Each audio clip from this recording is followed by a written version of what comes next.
Carlo Acutis was not born into silence, but into an ordinary world that rarely notices holiness. He lived in a time of computers, fast internet, and constant noise. To the outside world, he looked like any other teenager of his generation. Jeans, sneakers, a backpack, and a gentle smile defined his presence. Yet beneath that simplicity lived a depth few could recognize. His life moved quietly, without headlines or attention. No one imagined that his story would one day echo across the world. From an early age, Carlo showed an unusual sensitivity to faith and compassion. While other children were distracted by games and trends, he sought meaning. He spoke about God with a natural confidence that surprised adults. There was no pressure in his words, only calm conviction. His parents noticed something different, though they could not explain it. Carlo did not force belief, he lived it, and that silent witness would later become his strongest voice. Despite his spiritual depth, Carlo loved technology and modern life. He mastered computers with ease, building websites before most teens understood code. The internet was not a distraction for him, but a tool. He believed technology could be used to spread truth instead of noise. This balance between faith and innovation made him unique.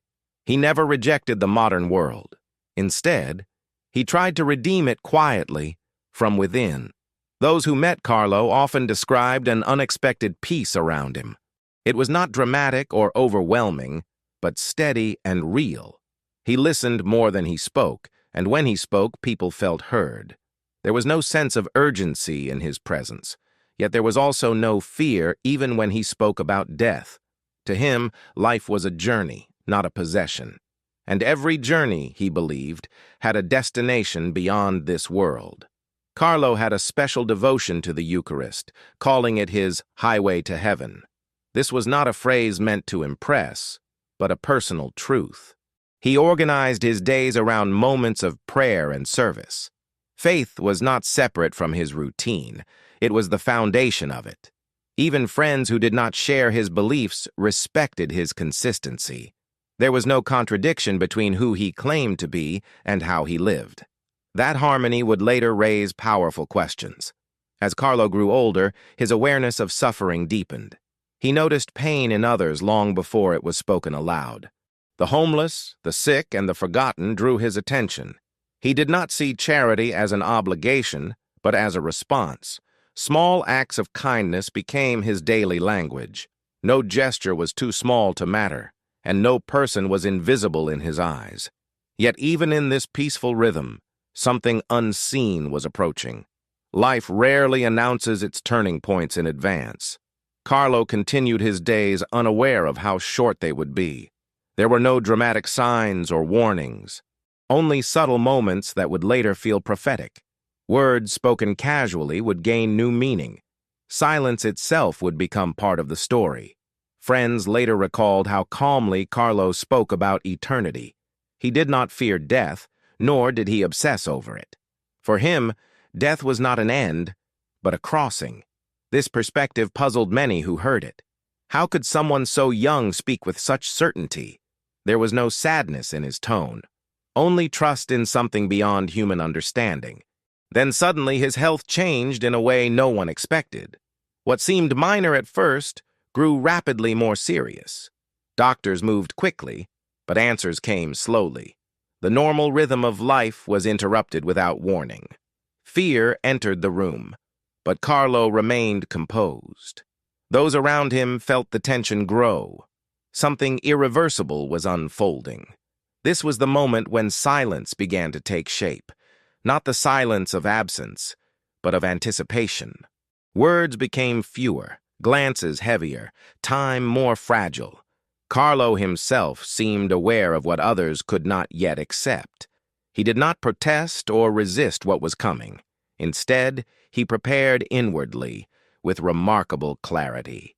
And soon the exact moment would arrive. The hospital room was filled with quiet tension and unspoken fear. Machines hummed softly, marking the fragile rhythm of life. Doctors spoke in careful tones, choosing words with caution. Carlo listened closely, absorbing everything without panic. While others avoided the subject of death, he did not. He seemed strangely prepared for what was being said.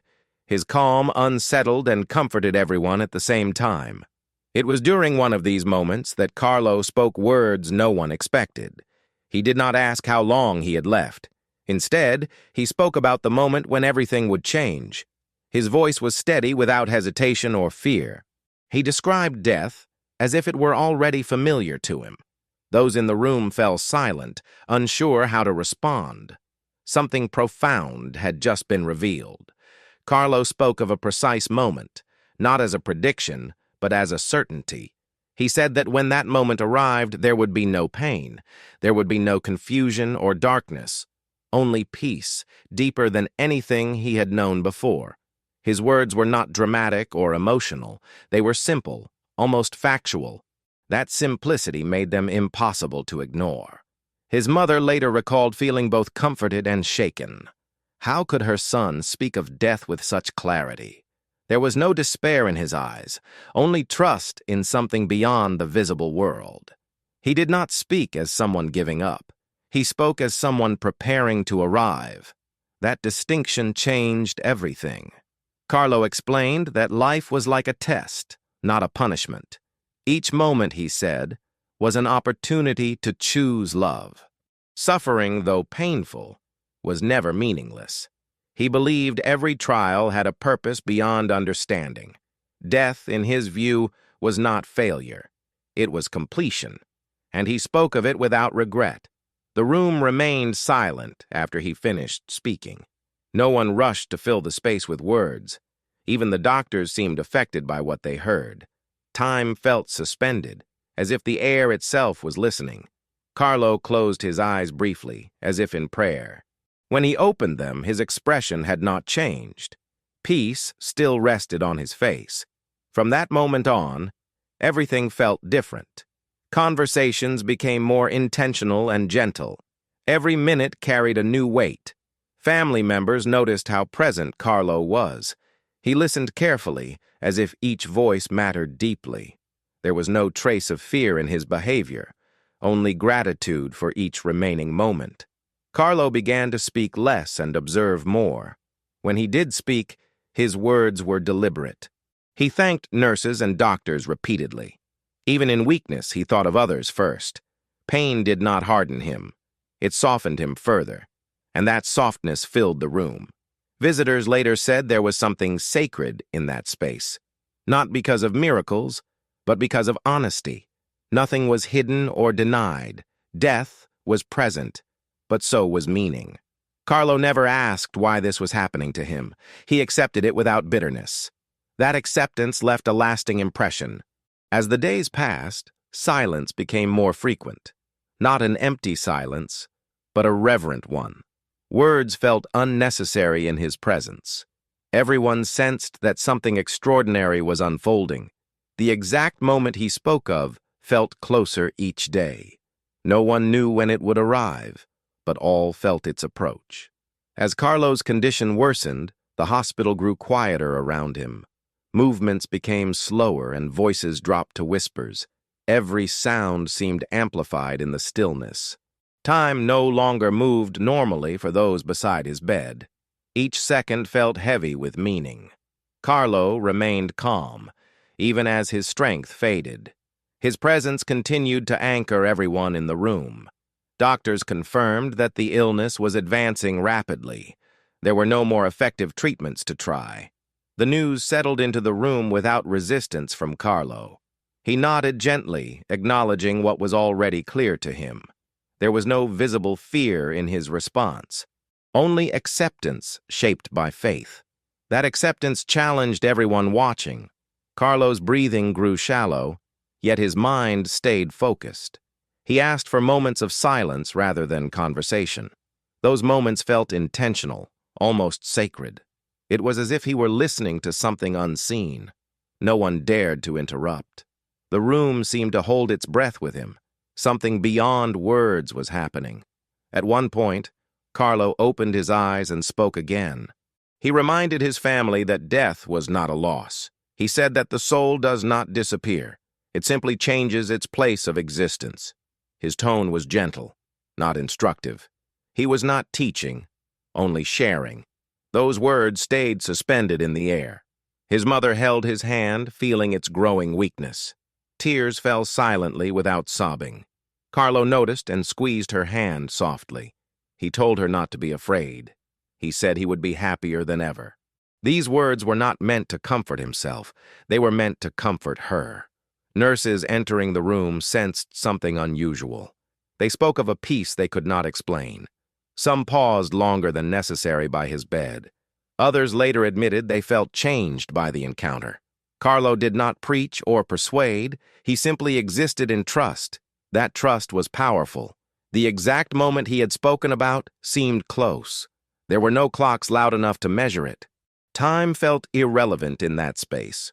Only presence mattered now. Carlo's eyes remained closed for long stretches, yet his face stayed serene. Nothing about him suggested fear. Family members whispered prayers at his side. They were unsure if he could still hear them, but they felt he was aware in some deeper way. The atmosphere was heavy, yet strangely light. Pain and peace coexisted in that room. No one had experienced anything like it before. It was unforgettable.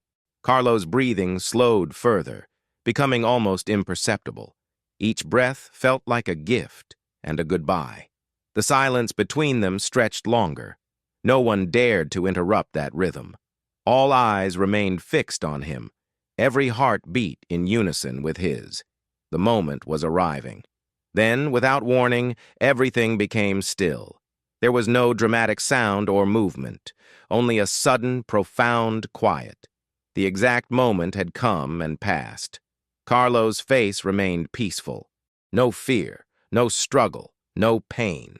Only silence followed. The silence that followed was deeper than anyone expected. It was not broken by cries or hurried movements. Everyone remained still, as if time itself had paused. The machines continued their quiet hum in the background. But Carlo's presence felt unchanged in the room. Something intangible still lingered, and no one wanted to disturb it. A doctor finally stepped forward to confirm what was already known. His voice was low and respectful. There was no urgency in his movements. The moment demanded reverence, not efficiency. Carlo's mother closed her eyes and breathed deeply. Tears came, but without chaos. It was grief wrapped in peace. Family members stood close, holding on to one another. No one spoke at first. Words felt inadequate and unnecessary.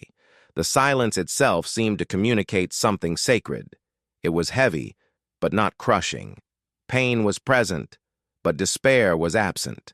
That balance felt unnatural and holy. Those in the room later said the silence was alive. It was not empty or cold. It carried meaning beyond explanation. Some felt comforted, others unsettled, but everyone felt changed. Death had entered, yet fear had not taken control. That absence of fear was striking. Carlo's face remained calm as it had been moments before. There were no signs of struggle or distress. It was as if he had simply fallen asleep. This image stayed with everyone who saw him. Many would recall it years later. That peaceful expression raised questions. Questions that would not fade with time. Nurses quietly prepared the room with care and respect. Their movements were slow and deliberate.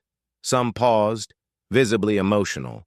Others whispered prayers under their breath. None treated this moment as routine. They sensed it was different, and they carried that difference with them. Outside the room, life continued unaware. People walked the halls, unaware of what had occurred. This contrast felt surreal to those inside. A world-changing moment had passed unnoticed. Yet they knew something extraordinary had happened, not because of miracles or signs, but because of the silence itself. Carlo had once spoken of this silence. He said it would not be frightening. He believed it would be full, not empty. Standing there, his words felt real. The silence felt intentional, as if it were meant to be respected and remembered. Hours later, the room was finally left behind. But the silence followed them. It settled into their thoughts and hearts. No one spoke much on the way home. Each person processed the moment differently, yet all felt a quiet certainty. This story was not finished. What followed Carlo's death was not immediate explanation. There were no instant answers or conclusions, only reflection and stillness. People began to remember his words differently. Moments once overlooked gained new meaning. The silence invited listening, and something was about to emerge from it. In the days following Carlo's death, the silence did not fade. It deepened, settling into conversations and quiet moments. Family members found themselves replaying his words. Every sentence he had spoken now felt intentional. Nothing seemed accidental anymore. Even small memories carried weight. The silence was beginning to speak. People who had known Carlo casually began to ask questions. They remembered his calm way of living. His lack of fear now seemed extraordinary. Friends searched for explanations in their own beliefs. Some found comfort, others confusion. But no one remained indifferent. His life demanded reflection. Stories about Carlo began to circulate quietly at first. They were not dramatic accounts of miracles. They were simple testimonies of peace and kindness. Teachers, classmates, and neighbors shared memories. Each story revealed the same consistency. Carlo had lived exactly as he believed. That authenticity was rare. Many reflected on the moment of his death. They recalled the absence of fear in the room. This detail stood out more than anything else. Death had been present, but not dominating. That contradiction challenged common expectations. People wondered how such peace was possible, and why it lingered. His parents found comfort in recalling his certainty. Carlo had spoken as someone who knew where he was going. This conviction softened their grief. Pain remained, but despair did not consume them. They began to understand his words differently. Death had not taken him. It had received him. The silence also stirred something deeper in others. Some began questioning their own priorities. Others reconsidered their fears about death. Carlo's life became a mirror. It reflected both hope and discomfort. Not everyone liked what they saw, but no one could ignore it. The idea of an exact moment returned often in conversation. People wondered how Carlo could speak so confidently. Was it intuition, faith, or something else? No clear answer emerged. But the question itself remained powerful.